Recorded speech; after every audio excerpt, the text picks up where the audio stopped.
Okay guys, today's Kuden lesson we're going to go over a couple things. One, we're going to talk about Budo to Bujutsu and Kobudo to Cobra Jutsu. Basically the idea of Do, right? That's going to be one part of the lesson. The second part of the lesson that we're going to go over is specifically what does that entail? What do you have to do to understand the way? Okay, that's what Do means, the way of enlightenment, okay, the way to a higher meaning. When you just train in techniques, that's called Bujutsu, or warrior technique. Okay, so that's what that is.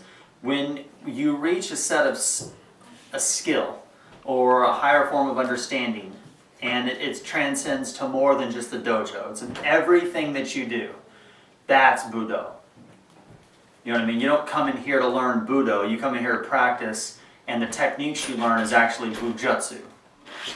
When the techniques you learn become higher and more important to a greater part of your life than just simply here's a fighting technique against a punch. When you can take the principles of that technique and the understanding of that technique and then apply that to your life outside of the dojo, now it's Budo.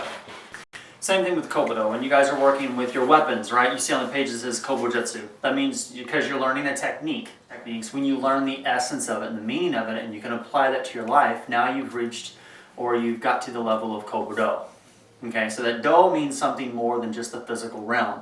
An example, when someone says Budo master, that means they've gone past the physical realm and into something greater than just technique. How do you understand the way? There are a million ways to skin a cat, and unfortunately, once you skin a cat, you can only skin the cat once. You might say, why am I using that as an analogy? Okay, I can only teach you guys the way I learned. And once you learn it, you don't forget what you learned and then relearn it another way. Just like skinning a cat. You know, if I said, here's a rabbit, I need you to skin the rabbit so we can eat.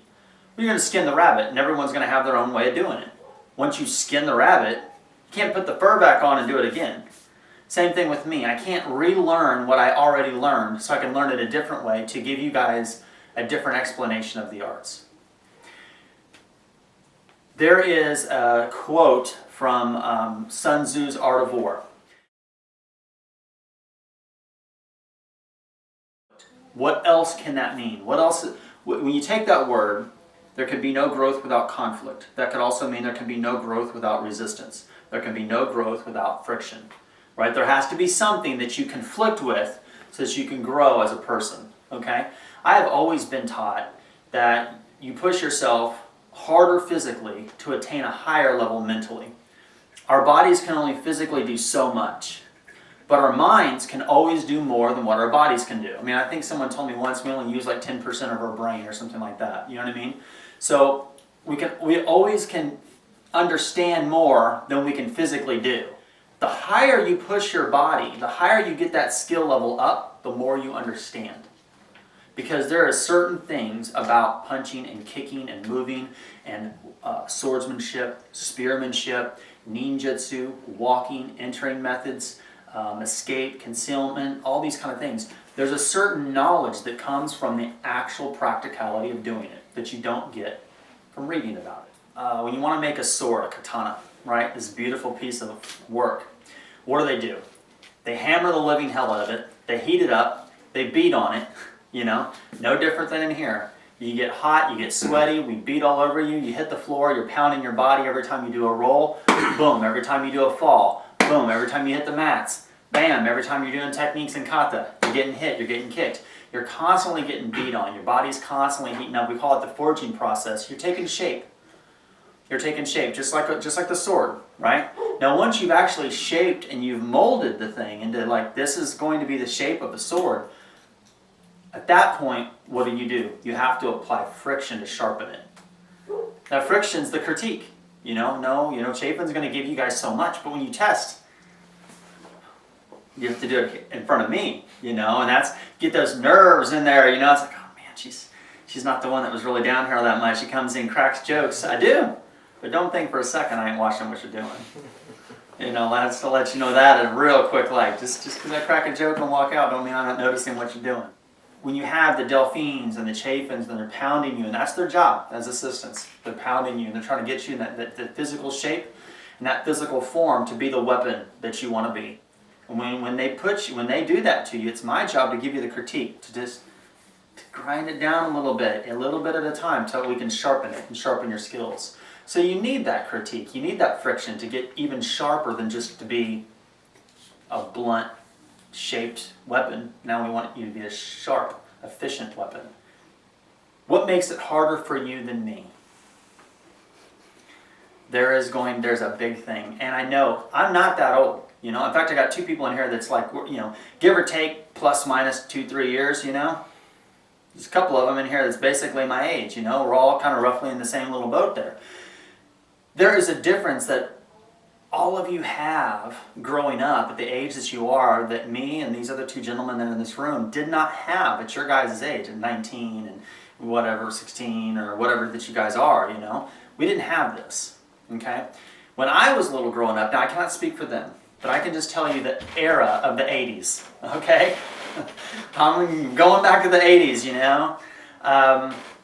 When I was growing up, people, they did things that were, it was common to do dodgeball. Kids fought with one another. They pushed each other around. They slapped each other around. It was very common for, if kids got into a fight, and I'm not saying this is a good thing. I understand times have changed. And I'm going to say this, and it's going to make it sound like I'm a cruel person. I'm not. But it was just a different time. People got into fight, and it's got to let them fight it out of it. I have 3 brothers. And this is a true story. My dad would, and this, I do not agree with this. This is something I do not agree with. But my dad, who's ex-military, he said that, okay, well, if you have a fight with your brother, then this is the way you guys are going to solve it. He made us put on the boxing gloves. We go in the front yard. Of course, we lived out in the country, so we didn't have neighbors. We had cows and, and we had to box it out. And whoever won the match was right. I was the oldest. I was right a lot. So anyway, growing up, when you get into fights and you have the street fights and you fight a lot and you do martial arts at an early age, where a lot of you guys in here didn't get martial arts at an early age, but when you have a childhood that definitely has a physical presence in it, like that, a very physical, conflicting presence, whether it's like with myself, I had an abusive father that was on drugs, was an alcoholic, and used to beat me, used to beat my mom. I got into a lot of fights, and et cetera, et cetera. You learn not only how to hurt someone, but you learn what it's like to get hurt. That's a big statement, because you take that and transcend that into the understanding of martial arts. If you know that what you do can hurt someone, then you learn that you just should not do it.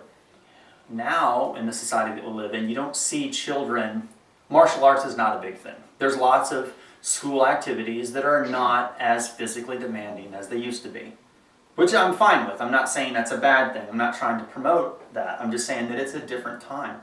And by doing so, kids don't understand physical interaction with one another. So what happens when kids nowadays get into a fight? It becomes absolutely brutal.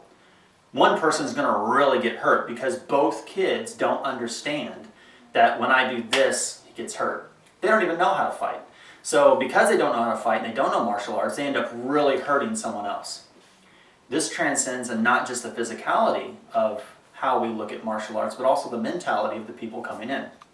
And now I'm going to get into that. Now here I go, like I'm so old, But when I was younger, and I was 18, and I had to find a girlfriend or, a boyfriend or whoever at the time, the internet was not a thing. You went out to clubs, you went to church. You went to places to meet people, okay? I know, right? Like, who's going to believe that I'm going to church to meet people?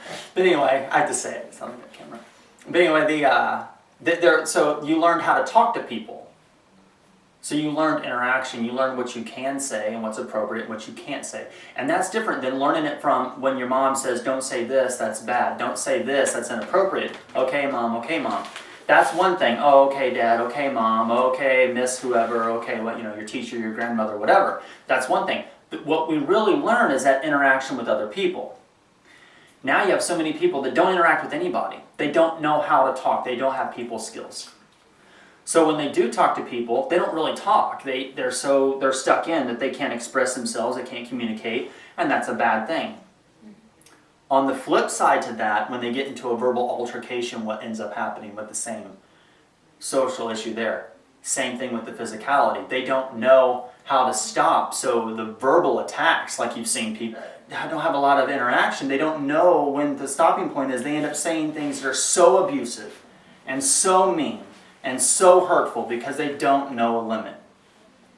Do you know what I mean? Martial arts is more than just doing a kata by yourself. To understand Budo, the way, that ultimately comes down to one word that we all are searching for: love.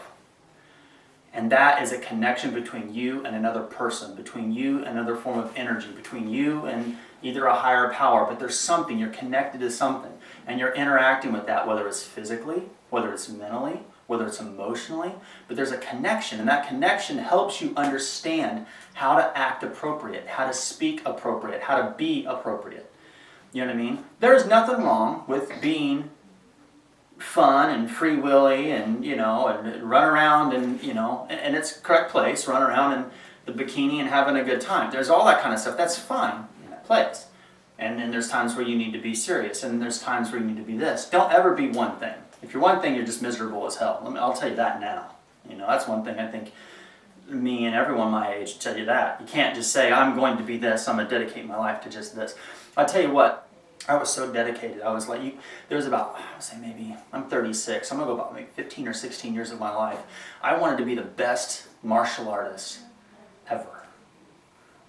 You know, I won full contact sport karate tournaments, I did the kickboxing bit, I did the, you know, and I don't even talk about that kind of stuff because that was in a previous life, and you guys all know what I mean by that.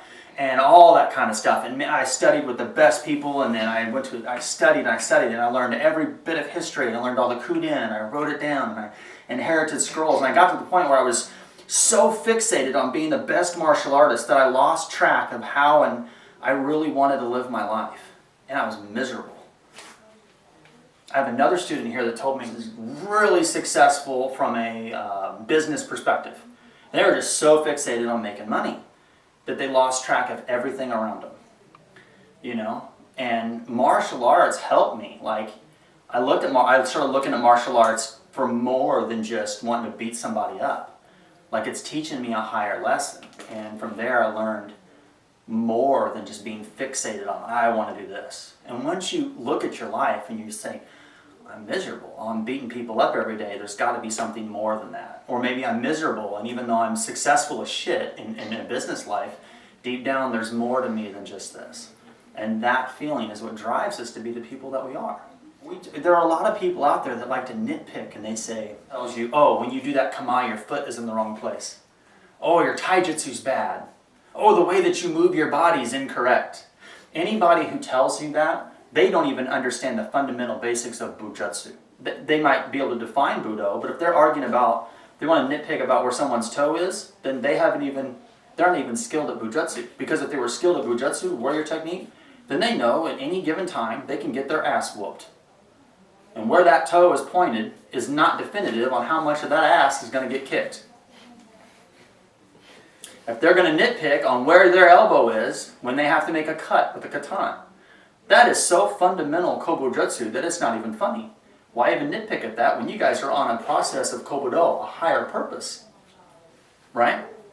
Because again, anyone who studies and is advanced at Cobra Jutsu, they don't have to be at the level of Kobudo. They're just an advanced or intermediate advanced practitioner of Cobra Jutsu.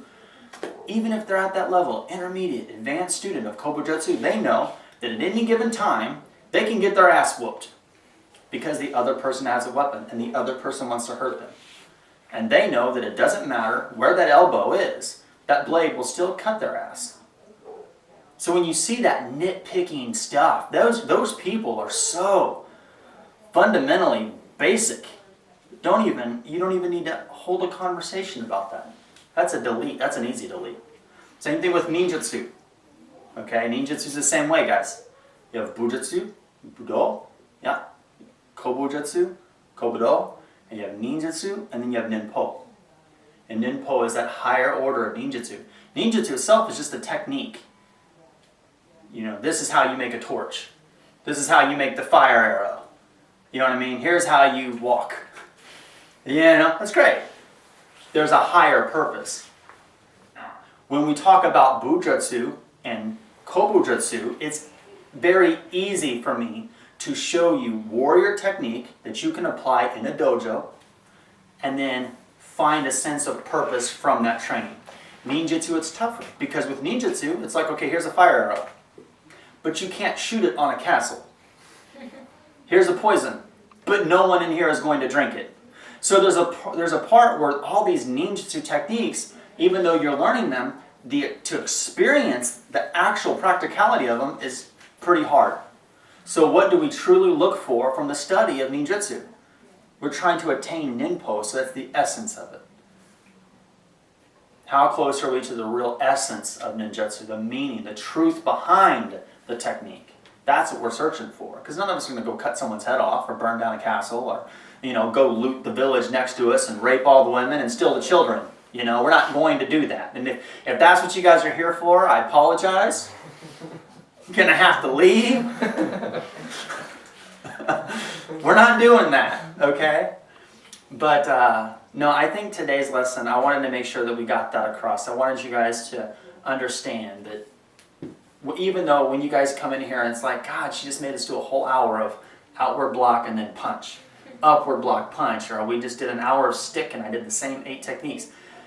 But you refined those 8 techniques. You made them sharper. And by the sharper you make every technique, if you have 5 good techniques, you don't need 50 million ones that suck. Do you know what I'm saying? So, that's what the training's for. You guys understand?